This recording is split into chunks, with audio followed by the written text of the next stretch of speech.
আমরা বর্তমান সরকারের কাছে দুইটি দাবি জানিয়েছিলাম। প্রথম দাবি হচ্ছে ওসমান হাদিকে যে খুন করেছে বা যারা খুন করেছে, যারা খুনের পরিকল্পনা করেছে, যারা খুনের সহায়তা করেছে, যারা খুনিদেরকে আশ্রয় দিয়েছে এবং খুনের যারা মদতদাতা, তাদের প্রত্যেককে দ্রুত গ্রেফতার করে আইনের আওতায় নিয়ে আসতে হবে। এবং আমরা এর সাথে এও বলেছি যে আগামী 24 ঘন্টার মধ্যে সরকারের স্বরাষ্ট্র উপদেষ্টা এবং সহকারী উপদেষ্টাকে গত এক সপ্তাহ ধরে তারা খুনের ব্যাপারে কি পদক্ষেপ নিয়েছে আসামিকে গ্রেফতারের জন্য, সেই ব্যাপারে তারা জনসম্মুখে এসে জনতাকে জানাবে। এবং দ্বিতীয়ত আমরা বলেছি সিভিল মিলিটারি ইন্টেলিজেন্সের মধ্যে ঘাপটি মেরে বসে থাকা আওয়ামী দোসরদেরকে চিহ্নিত করে গ্রেফতার করতে হবে।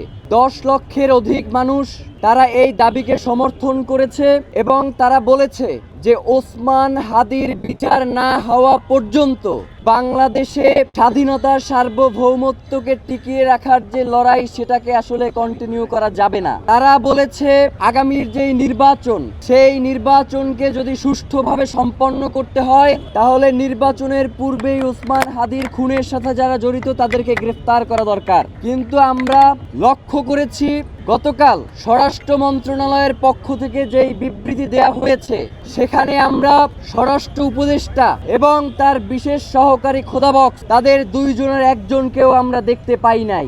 এর মাধ্যমে প্রতীয়মান হয় যে স্বরাষ্ট্র উপদেষ্টার দপ্তর থেকে এই ঘটনাকে তুচ্ছ-তাচ্ছিল্য করা হয়েছে। তারা মনে করেছে যে ওসমান হাদির ঘটনাকে তারা ধামাচাপা দিয়ে দিবে। কিন্তু আমরা আপনাদেরকে জানিয়ে দিতে চাই, বাংলাদেশের জনগণ আপনারা যাদেরকে বোকা দুর্বল মনে করেন, তারা জুলাইয়ে আপনাদেরকে একটা শিক্ষা দিয়েছে, কিন্তু আপনাদের সেই শিক্ষা হয় নাই। 5 তারিখ থেকে 20 তারিখ পর্যন্ত বাংলাদেশের জনগণের যেই দায়িত্ব ছিল তারা সেইটা পূরণ করতে পারে নাই। আজকে ইনকিলাব মঞ্চ যদি এইখান থেকে ঘোষণা দেয় যে 5ই আগস্ট থেকে 20 আগস্ট পর্যন্ত যেই দায়িত্ব বাংলাদেশের জনগণের ছিল সেই দায়িত্ব আপনারা এখন পূরণ করেন, তাহলে কিন্তু আপনারা আর সরকারে থাকতে পারবেন না।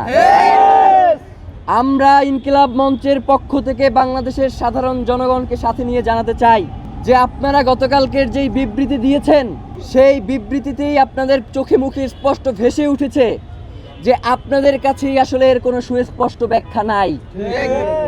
আপনারা এক এক সময় এক এক ধরনের কথা বলছেন। এই বলছেন খুনি ভারতে পালিয়ে গেছে, আবার এই বলছেন যে খুনি দেশে আছে। বাংলাদেশের গোয়েন্দা সংস্থার আসলে কাজ কি? ট্যাক্সের টাকায় বাংলাদেশের সবথেকে গুরুত্বপূর্ণ জায়গাগুলোকে দখল করে আরামায়েশ করার জন্য কি আপনাদেরকে জনগণ এখানে বসিয়ে রেখেছে?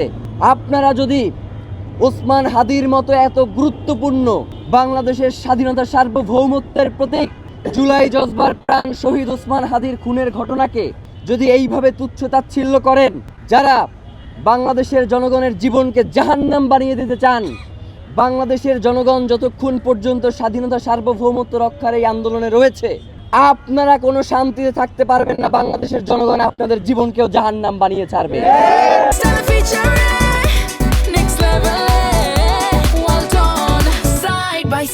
Free